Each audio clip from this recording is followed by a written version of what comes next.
Welcome back to JDM Legends presented by Turn 14 Distribution, where today we are making one last minute change, and it's all thanks to you guys.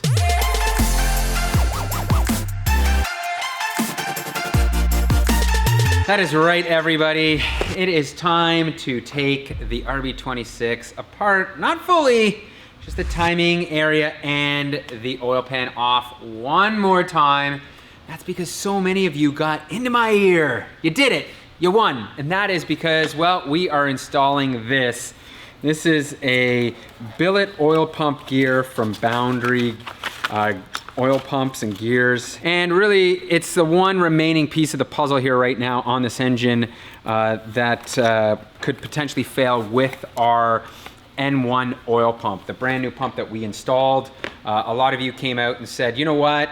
The gears do shatter. And as I mentioned before, the research that I did, it was pretty inconclusive, but I contacted a bunch of shops. I talked to Tommy Effia, and most of them said, listen, it's just not worth the risk. Actually, if you guys have firsthand experience, please post in the comments. Let me know your stories if you're running an N1 oil pump without any failures, or if you have had an N1 oil pump fail, please let me know. There was just enough doubt placed in my head, and I think from a security standpoint, it just makes sense to install this thing, because really with the price of these motors these days, it's not worth the risk, and we have this engine out. And because I've been talking about it so much, the way the world works is, you spout, you say, oh, it'll never fail, and that never fail, it won't happen to me, and then it does, and especially because I'm doing it on camera. So that's why we're going down this road. And by the way, I feel like a jackass. Turn 14 actually stocks these guys, so I didn't even think about Turn 14 because I thought, Boundary, they're a rather small company. Why would Turn 14 carry them? Guess what? They do. They have so many vendors that they carry that it's hard to keep up, but sure enough, I was able to get it from them in like 2 days. So thank you, Turn 14, for once again bailing us out here. We're gonna start off by removing our fluid damper pulley, and thankfully this thing was not torqued to that ridiculous amount. I think it's like 320 foot-pounds that it needs to go to, which is crazy. In the past, what I would use is this style of puller, which just has like these little fingers, and I find you risk when you're doing this, pulling it on a pulley, you're placing a ton of pressure on the actual like lips here of pulleys.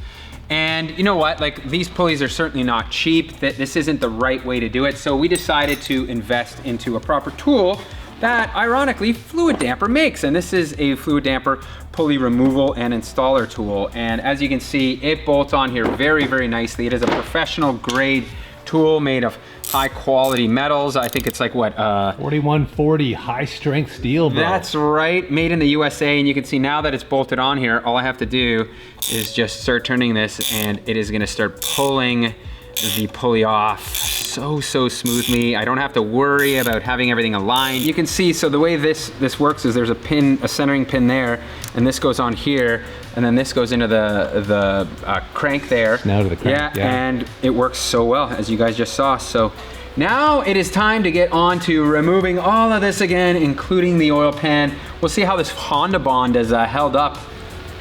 Oh, there it goes. Yeah. Okay. Should. There it goes. Got it.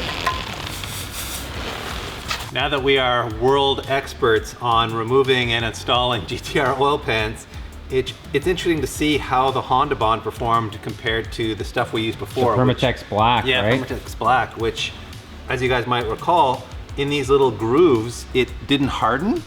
And sure enough, it doesn't look like the Honda Bond hardened either.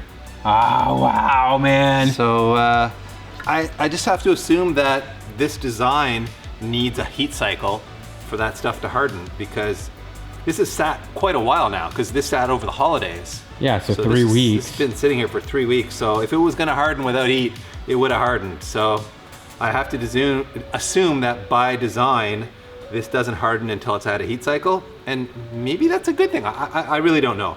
I'm not an engineer on sealants, that's for sure. As a matter of fact, I had a really interesting message on Facebook from a GTR guy who's also a mechanic. I believe he's in New Zealand, saying that he switched from Honda Bond to Permatex Ultra Gray because A, the Honda Bond stuff is extremely expensive, and he also finds it much harder to clean off. The other thing with Ultra Gray is I think you can get it in a dispenser. Right. So you can use a caulking gun on it, right? It's like you can get it in a big tube, you can lay it down nicely, you don't have that problem of like squeezing the tiny tube like we were complaining about last time. So yes, that was one of his other points of that being a big advantage to going to Ultra Gray. So you did, however, order a tool specially for twisting those little tubes, but we don't have it yet. Although I think you said you got another one, like a cheap one for toothpaste. I have like a toothpaste roller, yeah. The other tool is called the Valco tool, and a ton of people recommended it. Thank you for that. However, so many people recommended it in the comments that I think Amazon sold out of it pretty quickly, because I checked the day of and then it was just gone. So it just restocked. So I've just put the order in. Look at this tool, PT. This thing is the bomb. I know. I was using an old-fashioned blade, and you're like, try this thing. Get with the times, buddy. Right? You need the old plastic razor blade This is the good stuff. This works really well. It is basically just a plastic razor blade in a handle, a Titan handle. I don't know if this is the brand of the plastic bit too. It is, yeah. It works really well for scraping this off, and you're not gonna score the metal the way you might with a metal razor blade. And here is our N1 oil pump, brand new, removed from the engine. And now I need to remove the backing on here. Originally, I was going to use an impact driver. We have this Tecton one, which I don't love. It doesn't necessarily seem to work very well, but then I decided, you know what, before I go down that road, why don't I see if I can just crack these the old conventional way. And that means putting a wrench on it and turning this, and let's see here. Look at that, there we go. So we're gonna take this cover off and we're gonna show you the difference between the gears in here. Before we do that, BT though, can you take like 2 steps to your right? Because look at this red car back here. GTR, who cares? Look at this thing. It may be more complete, but you know what? The GTR is still right here, people. I love it. I mean, it's giving you heartburn? No, it's just, it's amazing. Like, I look at that car every time I come in here, just, you know, warms my heart. It's such a better looking car than the Supra. Oh my God. So you're drunk then. That's what's happened here. I mean, just look at that thing. Come on. Come on, you think so? Look at that thing. The GTR, I think from a two-door looks sports department. coupe. You've got this weird refrigerator on wheels over here. The debate continues. GTR versus Supra. I don't think it'll ever end.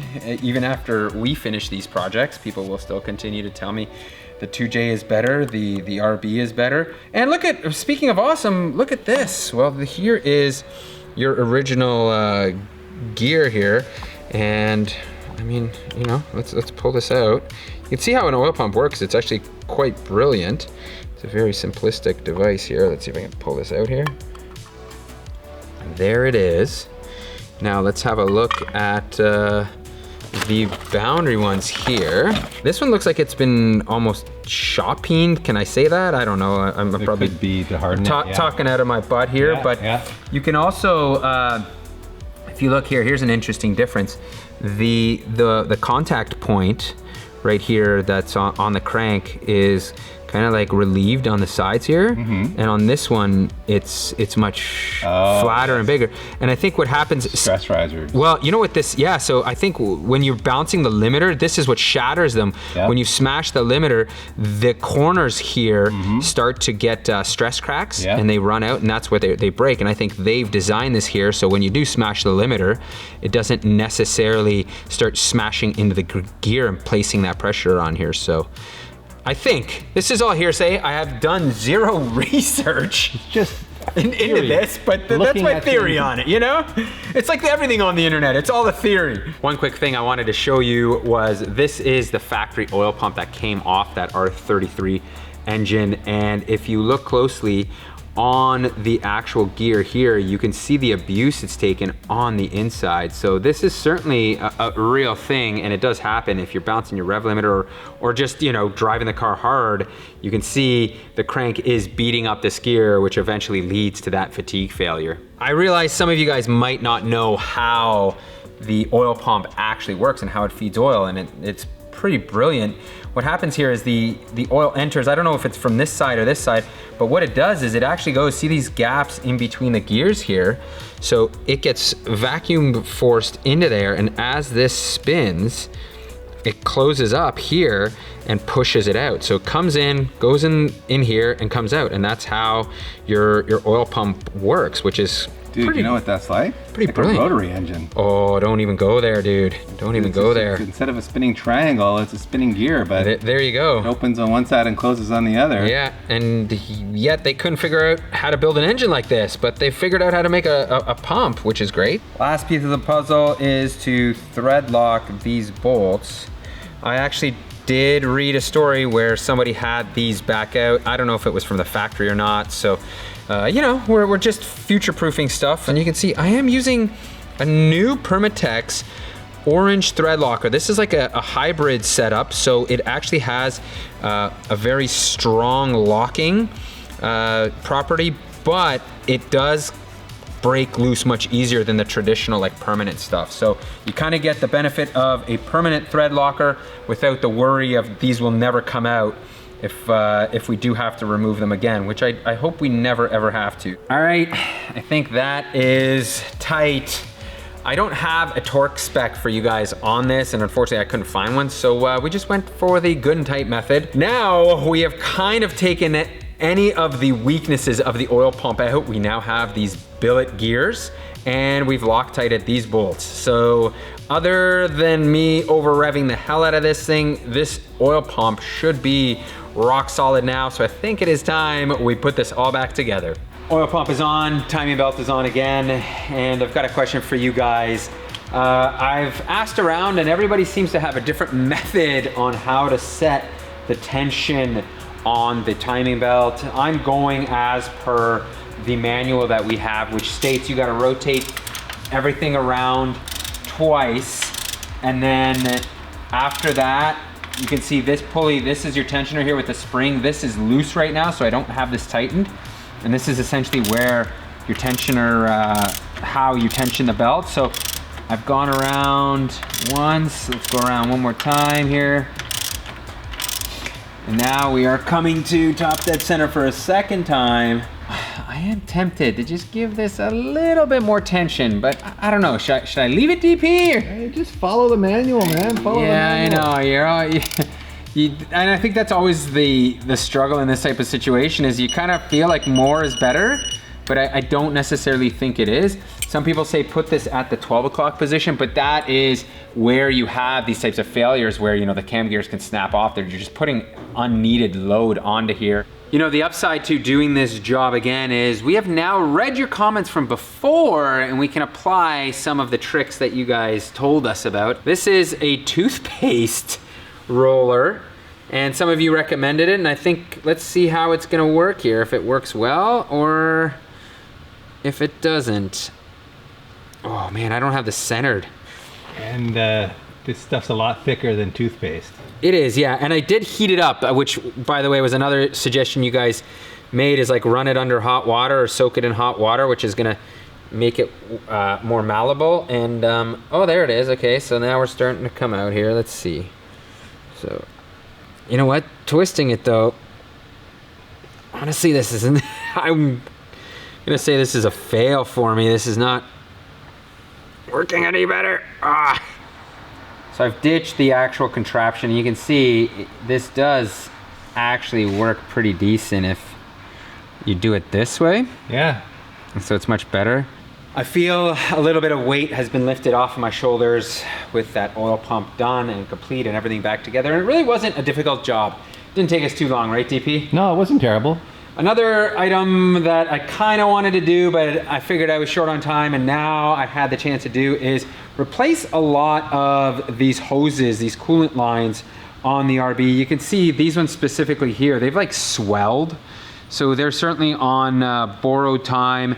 And thankfully, Samco Sport makes a full hose kit for the RB26, which is pretty awesome.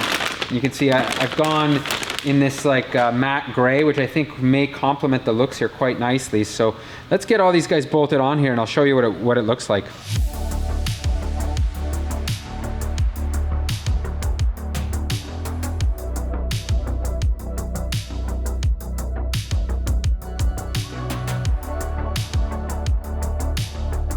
All the Samco hoses are now in place. The ones in the rear, I think were certainly a good idea to do. There was a couple hoses there that I thought were on their way out. Up front here, these do actually look quite nice and match, I think, the different shades of silver very well, so I'm kind of happy with that. If you guys recall, the rear drain tube on this engine was like totally petrified. It was so rock hard that we tried to replace it with this hose. I wasn't really happy with it. It didn't fit up properly. And luckily enough, I was able to get a fresh set of new ones from Terra Firma GTR. So it was great to source these, and now it's just a matter of swapping them over. And you can see, this is what the old ones look like with like the frayed heat shielding around it. And check these out. Oh man, these are so much nicer, so much fresher. So I think we made the right move. And these were only like, I think $35 each, so not a huge expenditure at all. I almost forgot, we need to install our breather tubes here, and this is from Radium Engineering. We are doing their catch can setup. I did place this in the freezer last night to get these nice and cool because they are a press-on fit. So you can see plenty of lube there. Now I'm gonna grab my hammer and start smashing stuff in here. You can see I've got a brass punch and a hammer here right on the top of it. And it is going very smoothly.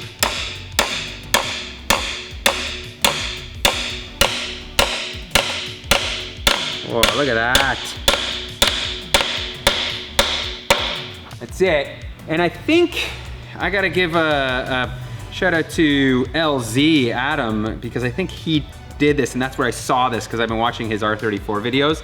I think he did the same thing where he like put it in the freezer, froze it, and as you can see, that worked really well. It's now time we remove the rear main seal on here and replace it. It's actually pretty soft, but you know what? I'm gonna change it out just because it did come in our gasket set. And I'm gonna use this Lyle seal puller removal tool. It's actually pretty awesome. I just don't know if it's gonna work on a seal this big, so let's see. What you do is you get underneath it just like that, and now you kind of pry against it. Let's see if this is gonna come out. Oh, it's fighting me a little bit here. That is a big seal. It is a very big seal, but that seal does look kind of brittle too. Ah! Moving it all? It's deforming it. Oh, there it goes. Look at that. Oh yeah. Oh man, this tool. I'm amazed I tell how you. strong that little and piece look of at metal like is. this tiny little piece of metal. Yeah. You'd think it's gonna bend. How can it be that strong? It does the job, dude. Look at that. Yeah, Check wow. it out. Impressive. Oh, you know what? It's a good call, DP. Yeah. This thing is it's toasty on the inside here. It is. Yeah. It's kind of, it was deceptive out here. You can feel it. It's soft, but on the inside here, not so much. So good call. Puzzling though, look at this new seal is like a completely different design. Yeah. This is from Nissan, by the way, so it's not like an aftermarket one. I had to go deep into the stash to find an adequately sized piece of pipe here to hammer this in. DP, you know what this is? No. So this is a leak down boost tester. This usually has a tire valve in here. Okay. And then you put this into the intake and then you pressurize it. So I pulled that out, and we're gonna just now use it here to just tap this guy in. Oh, and it is working perfectly. Okay, you can see it just sits a little bit inwards of this lip here.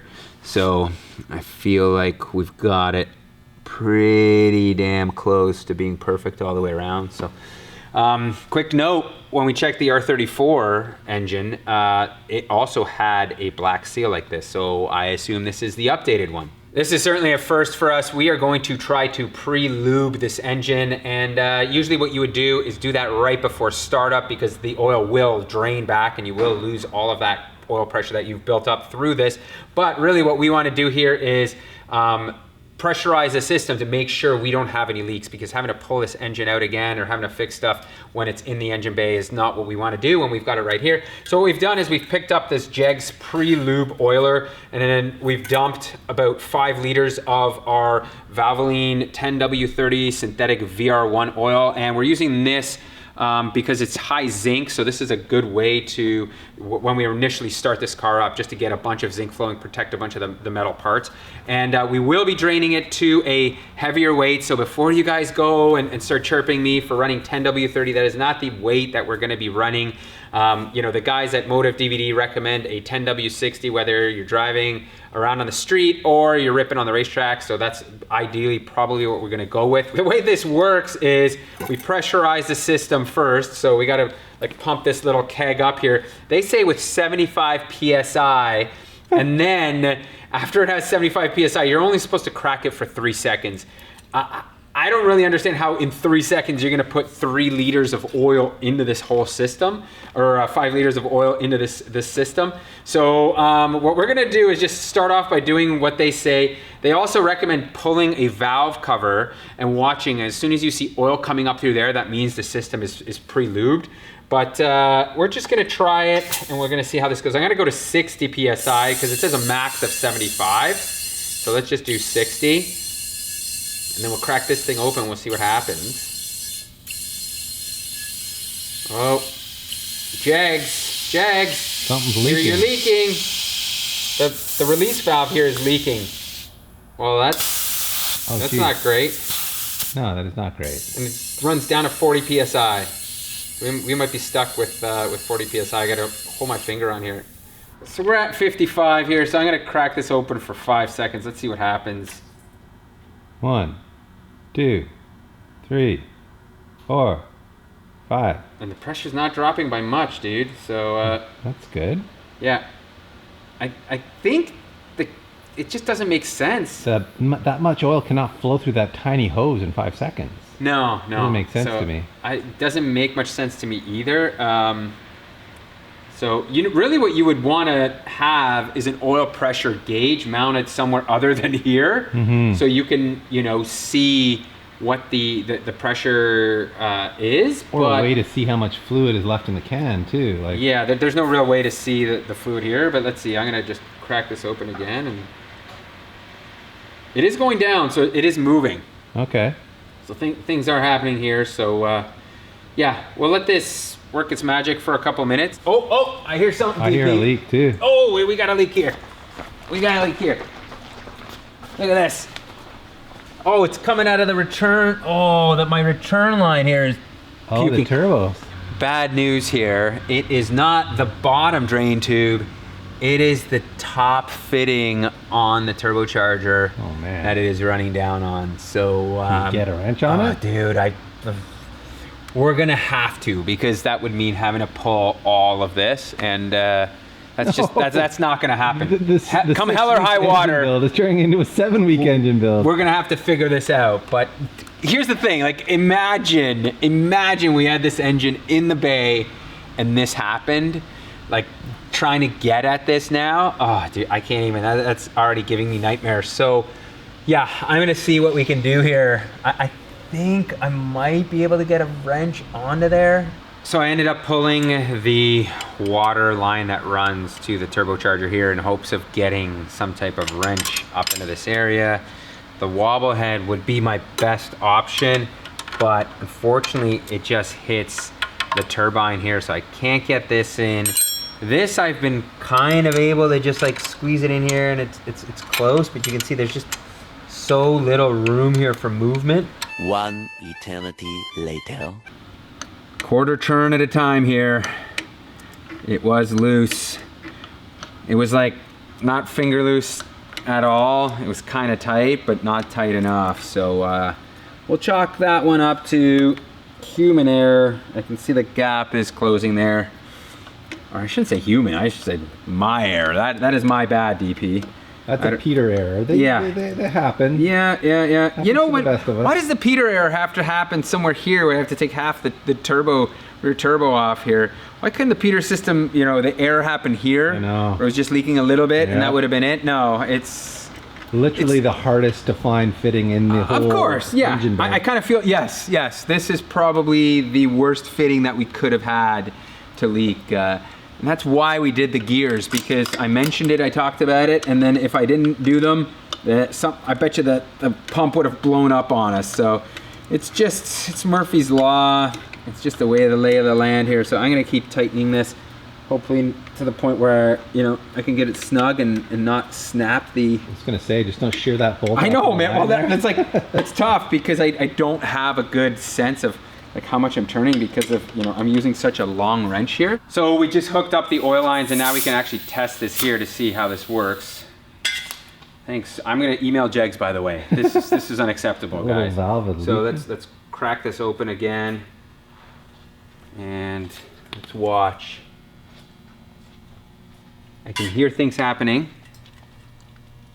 You can actually hear it. Can you hear that? Yeah. Oh, there's a leak, Pete. Oh man, where's... Same Wow, spot. come on. Where's it coming from now? Holy crap, it's still coming from that line. That same line. That same line, man. It's pissing out of there. Like, Look at that. It's just pissing out of there. After staring at this thing for about 10 minutes, I've kind of concluded that what I think maybe the issue is the turbine housing bolts. The line, the tube is sitting on top of the bolt, and I think it's actually preventing it from sealing, where if it was off that bolt, it would actually sit flush. That's what I think. So what I've done now is, I don't know if you guys can see here, I'm gonna bend that line. Actually, you can see it's right there. I'm gonna bend it out a bit like that. So now it's clear of that bolt. Tighten this down again, pressurize it, and let's see what happens. And once it starts coming out of the drain tube here, you can see, boom. There it is, and that fitting looks dry. Woo! Man, that is a relief. I did not want to have to take this whole thing off, which essentially I'm 6 bolts away from doing so. But at the very least now we know that we don't have a leak up here. I made sure I double checked everywhere else. I think we're looking pretty good. So we're just gonna call that done, and I'm gonna put this all back together. To test the cooling system here, what I've done is I've looped the heater core hoses there and the rat hose outlets we have plugged up, and on this side I do have this pressure tester, as you can see here, and this will manually allow me to put a bunch of pressure into it. We want to get to about 15 psi, which is around the pressure, the max pressure that the cooling system will see. So let's keep pumping up, and then we'll see if it holds, and if we can hear some leaks, we'll get the soap water out. If we can see some bubbles, then that will be a bad thing, but I don't know. I'm hoping, DP, that the cooling system here gives us what we need with a positive result of leak-free life. Well, hallelujah, look at that. It looks like we have no leaks in the system, which is so good, such a relief. But all in all, I think we are good to go. The oiling system seems to be leak-free. The cooling system seems to be leak-free. So it's been a long day. We're gonna have to wrap it. It is 6 o'clock now, so it's time to go home. I was really hoping that we would get this engine back into the bay, but it did not happen. So it's gonna be another episode. What is this, like episode 4, DP? That 400 it feels like? That we've made it to that point where I said I would drop the engine in, but I haven't. I'm gonna leave you guys with this. I wanna get your opinion on this. So you see this is where I am teeing in the AEM sensor. I've moved the OEM oil pressure sensor here, and that is because I am limited in terms of how long or where I can put this because of the connector. So I kind of feel this is okay. I mean, this is kind of long. It's a lot of stuff to weigh on it. I'm thinking I'll certainly put like a zip tie here to this. I just don't know if this is, bad news or if it isn't. I was thinking maybe I would remote mount this sensor away, and just run a line, but this thing is like not that heavy at all, so I just don't know what the right answer is, whether I should leave it like this, put this in here, add the line. Certainly post in the comments, let me know, is this potentially going to break on me and puke oil everywhere, or do you think I'm going to be okay with it? So thank you guys for watching and hanging in there once again. In the next episode, I'm not even going to guarantee we drop this thing in, because who knows what could happen. Yeah, it's moving. It's loose on that side. Okay. We didn't put any oil in this, did we? No.